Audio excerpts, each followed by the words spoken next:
ॐ नमस्ते गणपतये त्वमेव प्रत्यक्षं तत्त्वमसि त्वमेव केवलं कर्तासि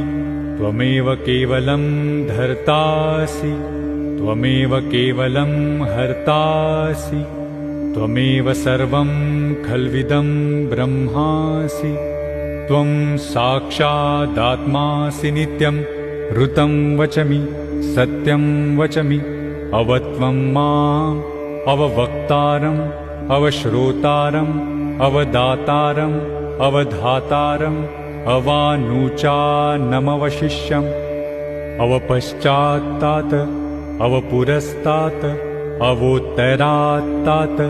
अवदक्षिणात्तात् अवचोर्ध्वात्तात् अवाधरात्तात्